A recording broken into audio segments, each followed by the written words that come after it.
வணக்கம். இது தமிழ்லங்கா செய்திகள். முதலில் தலைப்புச் செய்திகள். மீட்கப்பட்ட விமானி அமெரிக்காவுக்கு அனுப்பிய 3 வார்த்தை செய்தி. மலைகளில் 48 மணி நேரம் போராட்டம். துல்லியமாக செயற்பட்ட CIA. ட்ரம்பின் எச்சரிக்கை. முக்கிய கடல்வழி தடங்களை குறிவைத்துள்ள ஈரானின் மூத்த ஆலோசகரின் அறிவிப்பு. ஈரான் அணு மின் நிலைய பாதுகாப்பு குறித்து உலக சுகாதார அமைப்பு எச்சரிக்கை. ஈரானில் இரவோடு இரவாக தரையிறக்கப்பட்ட பீஸ்ட் ஹெலிகாப்டர்கள். அமெரிக்காவின் மின்னல் வேக நடவடிக்கை இன்னும் எரிந்து கொண்டிருக்கின்றன. சுட்டு வீழ்த்தப்பட்ட அமெரிக்காவின் விமானங்கள். ஈரான் வெளியிட்ட அறிவிப்பு. யாழ் மாணவி வித்தியா படுகொலை வழக்கில் தண்டனை பெற்ற கைதி சிறையில். பெண் வைத்தியரிடம் அத்துமீறல். சற்று முன்னர் ட்ரம்ப் வெளியிட்ட சர்ச்சைக்குரிய பதிவு. ஈரானுக்கு மிக மோசமான வார்த்தைகளால் எச்சரிக்கை. ட்ரம்பின் நடவடிக்கையால் ஒட்டுமொத்த பிராந்தியமும் தீக்கிரையாகும். ஈரான் கடும் எச்சரிக்கை. எரிபொருள் விநியோகம், QR குறியீடு மற்றும் ஒற்றை இரட்டை இலக்க முறை குறித்து வெளியான அதிரடி அறிவிப்பு. தென்மேற்கு ஈரான் மலைப்பகுதிகளில் எங்கேயோ மறைந்திருந்து அமெரிக்க விமானப்படை வீரர் தொடர்பு கொண்டபோது அவர் அனுப்பிய செய்தி மிகவும் குறுகியதும் எதிர்பாராததுமானதாலும் அது ஈரானின் சதியாக இருக்கலாம் என்ற சந்தேகம் எழுந்துள்ளது. அந்த வார்த்தைக்குள் ஒரு முஸ்லிம் சொல்வது போல் இருந்தது என்று தெரிவித்தனர். அமெரிக்க ஜனாதிபதி டொனால்ட் ட்ரம்ப் ஊடகத்துக்கு தெரிவிக்கையில் F-15E ஸ்ட்ரைக்கிள் விமானத்திலிருந்து வெளியேறிய பின் அந்த ஆயுத அமைப்பு அதிகாரி தனது ரேடியோவில் ஒரு சுருக்கமான விசித்திரமான செய்தி அனுப்பியதாக கூறப்பட்டுள்ளது. குறித்த விமான வீரர் "Power be to God" என்று குறிப்பிட்டார். அவர் ரேடியோவில் சொன்னது ஒரு முஸ்லிம் சொல்வது போல கேட்டதாகவும் அவர் குறிப்பிட்டார். பின்னந்த அதிகாரியை அறிந்தவர்கள் அவர் மத நம்பிக்கையுடன் இருந்தவர் என்பதால் இப்படி சொல்வது இயல்பானது என்று விளக்கினர். அமெரிக்க பாதுகாப்புத்துறை அதிகாரி ஒருவரும் ட்ரம்ப் கூறியதை உறுதிப்படுத்தினார். ஆனால் அவர் பயன்படுத்திய சரியான வார்த்தைகள் குறிப்பாக "God is good" என்று இருந்ததாக தெரிவித்தார். இதே வார்த்தைகளை அமெரிக்க பாதுகாப்பு செயலாளர் எக்ஸ் தளத்தில் பகிர்ந்துள்ளார். அந்த விமான வீரரிடம் ஒரு தொடர்பு சாதனம், டிராங்கிங் ஃபீகன் மற்றும் ஒரு கைத்துப்பாக்கி இருந்ததாக தெரிவிக்கப்பட்டுள்ளது. மீட்கப்பட்ட விமானி அமெரிக்காவுக்கு அனுப்பிய 3 வார்த்தை செய்தி. மலைகளில் 48 மணி நேரம் போராட்டம். துல்லியமாக செயற்பட்ட CIA. ட்ரம்பின் எச்சரிக்கை. முக்கிய கடல்வழி தடங்களை குறிவைத்துள்ள ஈரானின் மூத்த ஆலோசகரின் அறிவிப்பு. ஈரான் அணு மின் நிலைய பாதுகாப்பு குறித்து உலக சுகாதார அமைப்பு எச்சரிக்கை. ஈரானில் இரவோடு இரவாக தரையிறக்கப்பட்ட பீஸ்ட் ஹெலிகாப்டர்கள். அமெரிக்காவின் மின்னல் வேக நடவடிக்கை இன்னும் எரிந்து கொண்டிருக்கின்றன. சுட்டு வீழ்த்தப்பட்ட அமெரிக்காவின் விமானங்கள். ஈரான் வெளியிட்ட அறிவிப்பு. யாழ் மாணவி வித்தியா படுகொலை வழக்கில் தண்டனை பெற்ற கைதி சிறையில். பெண் வைத்தியரிடம் அத்துமீறல். சற்று முன்னர் ட்ரம்ப் வெளியிட்ட சர்ச்சைக்குரிய பதிவு. ஈரானுக்கு மிக மோசமான வார்த்தைகளால் எச்சரிக்கை. ட்ரம்பின் நடவடிக்கையால் ஒட்டுமொத்த பிராந்தியமும் தீக்கிரையாகும். ஈரான் கடும் எச்சரிக்கை. எரிபொருள் விநியோகம், QR குறியீடு மற்றும் ஒற்றை இரட்டை இலக்க முறை குறித்து வெளியான அதிரடி அறிவிப்பு.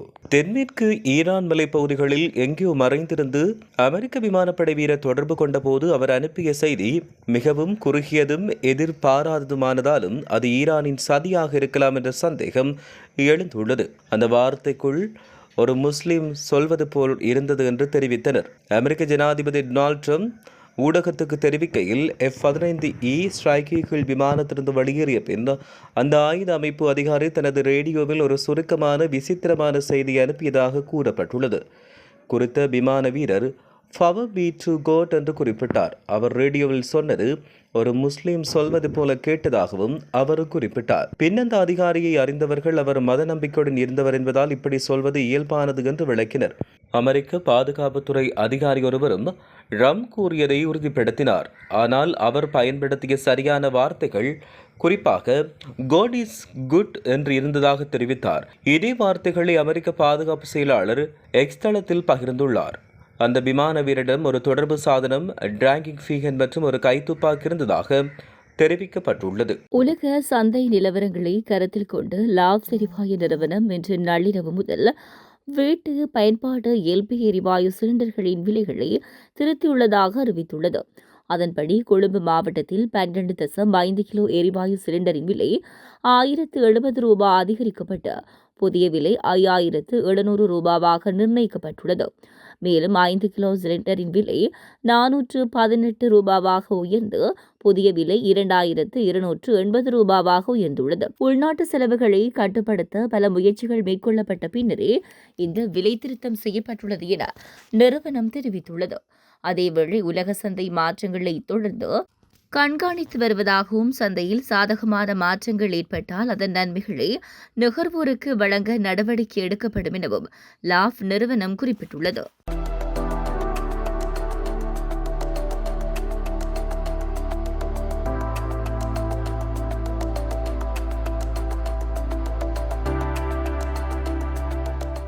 உலகளாவிய எரிசக்தி கடத்தல் பாதைகள் குறித்து கடும் எச்சரிக்கையை ஈரான் உச்ச தலைவரின் மூத்த ஆலோசகர் ஒருவர் வெளியிட்டார். அமெரிக்கா மற்றும் இஸ்ரேல் மேலும் பதற்றத்தை அதிகரித்தால் ஹோர்முஸ் நீரிணையை தாண்டிய முக்கிய கடல் வழித்தடங்கள் இலக்காக கொள்ளப்படலாம் என அவர் தெரிவித்தார். முஷ்தபா கமேனிக்கு ஆலோசகராக உள்ள அலி அக்பர் வெலாயது இரு நாடுகளில் ஏதாவது ஒன்று தவறான நடவடிக்கை எடுத்தாலே உலகளாவிய எரிசக்தி போக்குவரத்து மற்றும் சர்வதேச வர்த்தகம் கடுமையாக பாதிக்கப்படும் என குறிப்பிட்டுள்ளார்.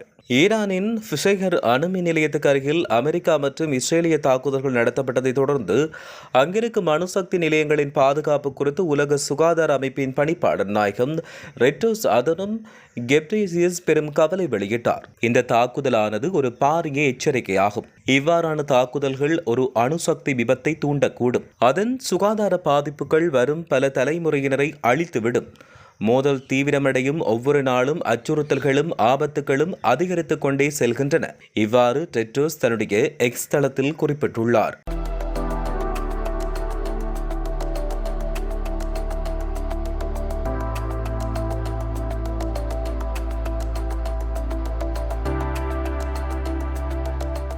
கடந்த வெள்ளிக்கிழமை தெற்கு ஈரான் வான்பரப்பில் ஈரானிய பாதுகாப்பு படைகளால் சுட்டு வீழ்த்தப்பட்ட அமெரிக்காவின் F-15 போர் விமானத்தில் பயணித்து மாயமான அதன் முக்கிய அதிகாரியை அமெரிக்க ராணுவம் அதிரடியாக மீட்டுள்ளது. அமெரிக்க ராணுவ வரலாற்றிலேயே மிகவும் துணிகரமான மற்றும் ஆபத்தான தேடுதல் மற்றும் மீட்பு நடவடிக்கைகளில் ஒன்றாக இந்த சம்பவம் கருதப்படுகிறது.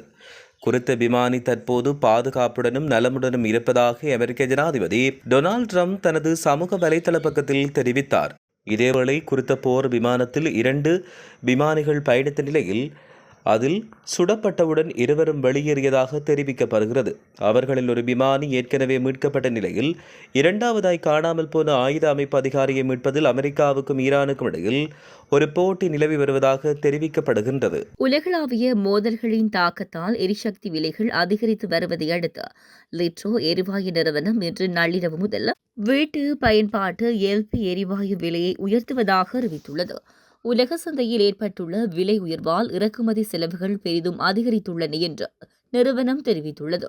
அதேவேளை எதிர்வரும் தமிழ் சிங்கள புத்தாண்டு காலத்தையும் அதிகரித்து வரும் வாழ்வாதார செலவையும் கருத்தில் கொண்டு முழு சுவையையும் நுகர்வோருக்கு மாற்றாமல் விலை உயர்வை கட்டுப்படுத்தியுள்ளதாகவும் கூறியுள்ளது.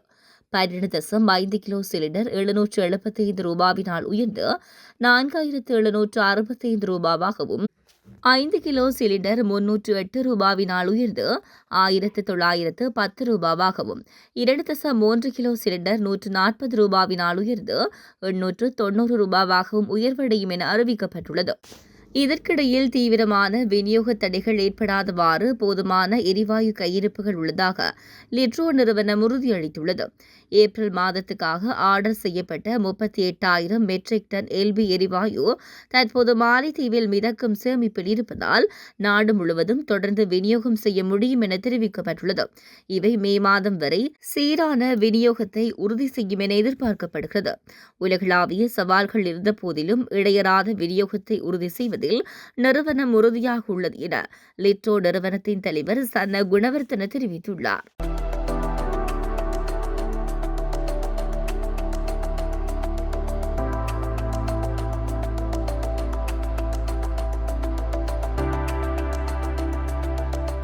அமெரிக்க போர் விமானம் ஒன்றை ஈரான் சுட்டு வீழ்த்திய பின்னர் காணாமல் போன விமானியை தனது படைகள் மீட்டதாக அமெரிக்க ஜனாதிபதி கூறிய கூற்றில் உண்மை இல்லை என ஈரான் தெரிவிக்கின்றது. ஈரான் ஒரு போர் விமானத்தை சுட்டு வீழ்த்திய பின் காணாமல் போன விமானியை தனது படைகள் மீட்டதாக டொனால்ட் ட்ரம்ப் தனது ட்ரூத் கணக்கில் பதிவிட்டார். இருப்பினும் ஈரானிய ராணுவ தலைமையகத்தை மேற்கோள் காட்டி விமானியை மீட்கும் அமெரிக்க நடவடிக்கை தோல்வியடைந்துள்ளதாக ஈரானின் அரச செய்தி நிறுவனம் ஒன்று தெரிவிக்கின்றது. புங்குடுதீவு மாணவி சிவலோகநாதன் வித்யா பாலியல் வல்லுறவுக்குட்படுத்தப்பட்டு படுகொலை செய்யப்பட்ட வழக்கில் மரண தண்டனை விதிக்கப்பட்டு சிறை தண்டனை அனுபவித்து வரும் கைதி பெண் மருத்துவர் ஒருவரிடம் அத்துமீற முயன்றதாக போலீசார் தெரிவித்தனர். பல்லேகல தும்பரை சிறைச்சாலையில் தடுத்து வைக்கப்பட்டுள்ள குறித்த கைதிக்கு சிகிச்சை அளிப்பதற்காக சிறைச்சாலை மருத்துவமனைக்கு பெண் மருத்துவர் ஒருவர் சென்றார். அதன்போது அவரை பரிசோதனை செய்து கொண்ட போது குறித்த கைதி திடீரென்று மருத்துவரிடம் தவறாக நடந்து கொள்ள முயற்சித்தார். இந்த நிலையில் சம்பவம் நடைபெற்றவுடன் அங்கிருந்த சிறைச்சாலை பாதுகாப்பு உத்தியோகத்தர்களும் மருத்துவமனை ஊழியர்களும் உடனடியாக செயற்பட்டு கைதியை கட்டுப்படுத்தினர். இதனால் பெண் மருத்துவர் எவ்வித ஆபத்துமின்றி காக்கப்பட்டார். இந்த சம்பவம் தொடர்பில் பல்லேகல போலீசார் மேலதிக விசாரணை மேற்கொண்டு வருகின்றனர். வித்தியா கொலை வழக்கில் கூட்டு பாலியல் பலாத்காரம் செய்த குற்றச்சாட்டில் தண்டனை பெற்ற முக்கிய குற்றவாளிகளில் ஒருவரே இவ்வாறு நடந்து கொண்டதாகவும் தெரிவிக்கப்படுகிறது.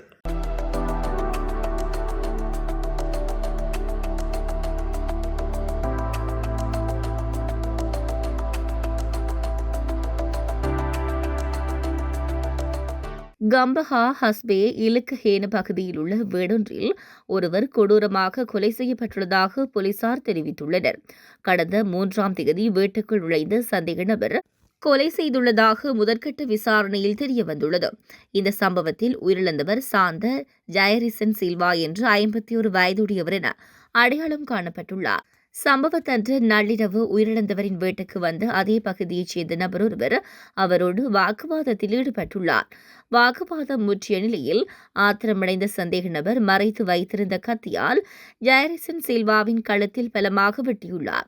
இதில் பலத்த காயமடைந்த அவர் சம்பவ இடத்திலே உயிரிழந்துள்ளார். கொலையை செய்த பின்னர் சந்தேக நபர் அப்பகுதியில் உள்ள ஒரு விகாரைக்கு சென்று மறைந்துள்ளதாக தெரிவிக்கப்படுகிறது. கைது செய்யப்பட்ட நபரிடம் மேற்கொள்ளப்பட்ட முதற்கட்ட விசாரணையில் அவர் ஒரு மனநோயாளி என்பதும் அதற்காக நீண்ட காலமாக சிகிச்சை பெற்று வருபவர் என்பதும் தெரியவந்துள்ளது. உயிரிழந்தவரின் உடல் பிரேத பரிசோதனையின் பின்னர் உறவினர்களிடம் ஒப்படைக்கப்பட்டுள்ளது. அமெரிக்க ஜனாதிபதி டொனால்ட் ட்ரம்ப் ட்ரூத் சோஷியல் தளத்தில் ஈரானுக்கு மிகவும் கடுமையான மற்றும் மிக மோசமான வார்த்தைகள் கலந்த எச்சரிக்கையை விடுத்தார். ஹார்முஸ் நீரிணையை உடனடியாக திறக்குமாறு ஈரானுக்கு அவர் விடுத்த இந்த கட்டளை சர்வதேச அரசியலில் பெரும் பரபரப்பை ஏற்படுத்தியுள்ளது. கடந்த பிப்ரவரி மாத இறுதியில் போர் ஆரம்பித்தது முதல் ஹார்முஸ் நீரிணை முடக்கப்பட்டுள்ளது. இதனை மீண்டும் திறக்க வேண்டும் என ஈரான் அரசுக்கு ஜனாதிபதி ட்ரம்ப் வழங்கிய காலக்கெடு எதிர்வரும் திங்கட்கிழமையுடன் முடிவடைகிறது. இந்நிலையில் ஈரான் இதற்கு பணியாததால் ஆத்திரமுற்ற அவர் ஈரானின் சிவில் கட்டமைப்புகளை இலக்கு வைப்பதாக பகிரங்கமாக அச்சுறுத்தியுள்ளார். இதுகுறித்து அவரின் பதிவில் மிகவும் மோசமான வார்த்தைகளை பயன்படுத்திய டொனால்ட் ட்ரம்ப் ஈரானை நோக்கி அறிவற்றவர்களை என்றும் சாடியுள்ளார்.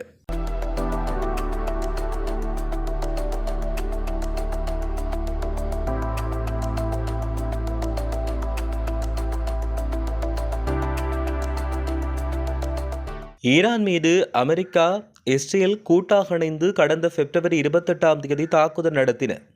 இந்த தாக்குதலில் ஈரான் உச்சத்தலைவர் அயதுல்லா அலி கமேனி உள்ளிட்ட பலர் உயிரிழந்தனர். இதனையடுத்து மத்திய கிழக்கில் அமெரிக்க படைத்தளம் உள்ள நாடுகள் மீதும் இஸ்ரேல் மீதும் ஈரான் தொடர்ந்து தாக்குதல் நடத்தி வருகிறது. அதேவேளை ஈரான் மீது இஸ்ரேலும் அமெரிக்காவும் தொடர்ந்து தாக்குதல் நடத்தி வருகிறது. போர்ச்சூழலால் ஹோர்முஸ் ஜலசந்தி பகுதியை ஈரான் மூடியுள்ளது. இதனால் அரபு நாடுகளில் இருந்து கப்பல்கள் மூலம் உலகின் பிற நாடுகளுக்கு கச்சா எண்ணெய் கொண்டு செல்வதில் சிக்கல் ஏற்பட்டுள்ளது. மேலும் சர்வதேச சந்தையில் கச்சா எண்ணெய் விலை அதிகரித்துள்ளது. இதனால் மத்திய கிழக்கில் பதற்றமான சூழ்நிலை நிலவி வருவதாக தெரிவிக்கப்பட்டுள்ளது.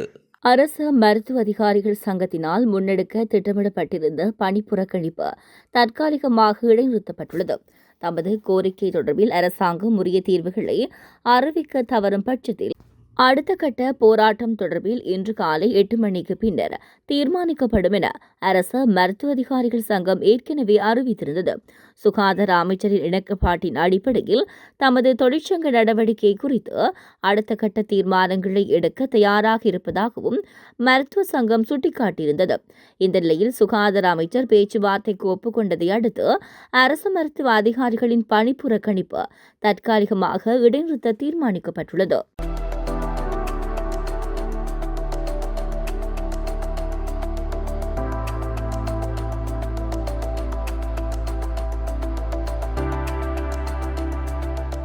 ஈரான் மீது அமெரிக்கா, இஸ்ரேல் கூட்டாக இணைந்து கடந்த பிப்ரவரி 28ஆம் தேதி தாக்குதல் நடத்தின.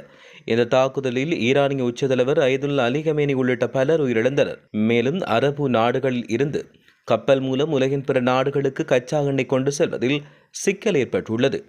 இந்நிலையில் மத்திய வெளியுறவுத்துறை மந்திரி ஜெய்சங்கருடன் ஈரான் வெளியுறவுத்துறை மந்திரி அப்பாஸ் அராச்சி நேற்று தொலைபேசியில் தொடர்பு கொண்டு பேச்சுவார்த்தை நடத்தியுள்ளதாக தெரிவிக்கப்பட்டுள்ளமையும் குறிப்பிடத்தக்கது. தட்டுப்பாடுகளை குறைப்பதற்காக அறிமுகப்படுத்த QR குறியீடு அடிப்படையிலான விநியோகம், ஒற்றை இரட்டை இலக்க முறை மற்றும் புதன்கிழமை பொது விடுமுறை என்பன குறுகிய கால தீர்வுகளாக நடைமுறைப்படுத்தப்பட்டதாக வெளிவிவகார அமைச்சர் விஜித கேர தெரிவித்தார்.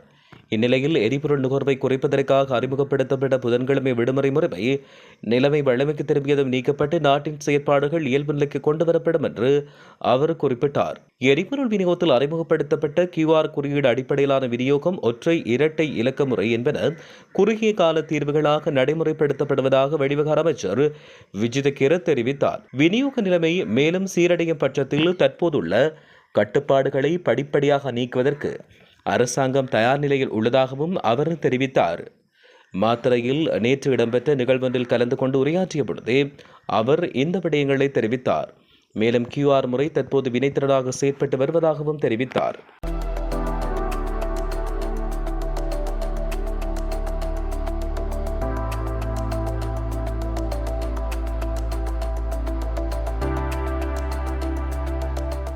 மத்திய கிழக்கில் தொடர்ந்து நீடித்து வரும் போர்ச்சூழல் காரணமாக உலகளாவிய எரிபொருள் விநியோகத்தில் ஏற்பட்டுள்ள பாதிப்புகள் சர்வதேச சந்தையில் மசகு எண்ணெய் விலையை மீண்டும் ஒரு புதிய உச்சத்துக்கு கொண்டு சென்றுள்ளன.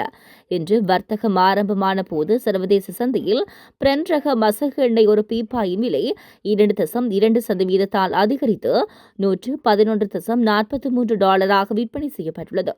தொடர்ச்சியான போர் காரணமாக விநியோக கட்டமைப்புகளில் ஏற்பட்டுள்ள சீர்குலைவுகளை இந்த திடீர் விலை உயர்வுக்கு முக்கிய காரணமாக கருதப்படுகிறது. இந்த விலை அதிகரிப்பானது எரிசக்தி நெருக்கடியை மேலும் தீவிரப்படுத்தக்கூடும் என பொருளாதார ஆய்வாளர்கள் எச்சரித்துள்ளனர். மத்திய கிழக்கில் நிலவும் போர்ச்சூழலுக்கு மத்தியில் ஈரானில் அமல்படுத்தப்பட்டுள்ள நீண்டகால இணைய முடக்கம் அந்த நாட்டின் டிஜிட்டல் பொருளாதாரத்தை முற்றாக முடக்கியுள்ளது. உலக வரலாற்றிலேயே மிக நீண்டகால இணைய முடக்கமாக இது பதிவாகியுள்ள நிலையில் ஈரானிய மக்கள் துயரங்களை எதிர்நோக்கி வருகின்றனர்.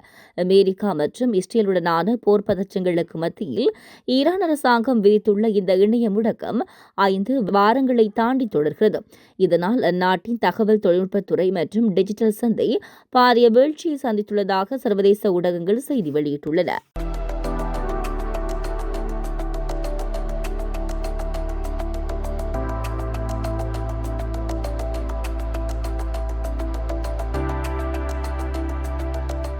தமிழக வெற்றிக் கழகத்தின் தலைவர் விஜய் எதிர்வரும் சட்டமன்ற தேர்தலில் 234 தொகுதிகளையும் தனித்து போட்டியிடும் நிலையில் தன்னுடைய வேட்பாளர்களை ஆதரித்து பிரம்மாண்ட பிரச்சார பயணத்தை முன்னெடுத்து வராங்க. ஏற்கனவே சென்னை பெரம்பூர் தொகுதியில் தன்னுடைய பிரச்சாரத்தை தொடங்கிய விஜய் அதனைத் தொடர்ந்து திருச்சி மற்றும் புதுச்சேரி மாநிலத்திலேயும் வேட்பாளர்களை ஆதரித்து பிரச்சாரத்தை வெற்றிகரமாக நிறைவு செய்திருக்கிறாங்க. இதனைத் தொடர்ந்து தற்போது தென் மாவட்டங்களில் தன்னுடைய தீவிர பிரச்சாரத்தை முன்னெடுக்க திட்டமிட்டிருக்கிறாங்க. வருகின்ற 8ஆம் தேதி நெல்லையில் விஜய் பிரச்சாரம் மேற்கொள்ள உள்ளதாக தகவல்களும் வெளியாகியிருக்கிறது. இதுக்காக நெல்லை குமரி 4 வழிச்சாலையில் கங்கை கொண்டான் சிப்காட் அருகில் பாழி ராஜகோபாலபுரம் மற்றும் சுத்தமல்லி மேற்கு புறவழிச்சாலை ஆகிய 3 இடங்கள் பரிசீலிக்கப்பட்டு வருகிறதா. குறைந்தபட்சம் 30 ஏக்கர் பரப்பளவு கொண்ட இடத்தையே தேர்வு செய்ய கட்சி தலைமையும் அறிவித்திருக்கிறது. நெல்லையில் நடைபெறும் இந்த பிரம்மாண்ட கூட்டத்தில் மதுரைக்கு தெற்கே இருக்கிற அனைத்து மாவட்ட வேட்பாளர்களையும் ஒரே மேடையில் அறிமுகப்படுத்தி விஜய் பிரச்சாரம் செய்ய வாய்ப்பிருப்பதாக கட்சி நிர்வாகிகள் தெரிவிச்சிருக்கிறாங்க. இருப்பினும் இன்று அல்லது நாளை அனுமதி கோரி விண்ணப்பிக்க அக்கட்சி நிர்வாகிகள் தீவிரமாக ஈடுபட்டு வராங்க. தலைவர் விஜயின் வருகை குறித்த தகவலால் தென் மாவட்ட தொண்டர்கள் மற்றும் நிர்வாகிகள் பெரும் உற்சாகமடைந்திருக்கிறாங்க.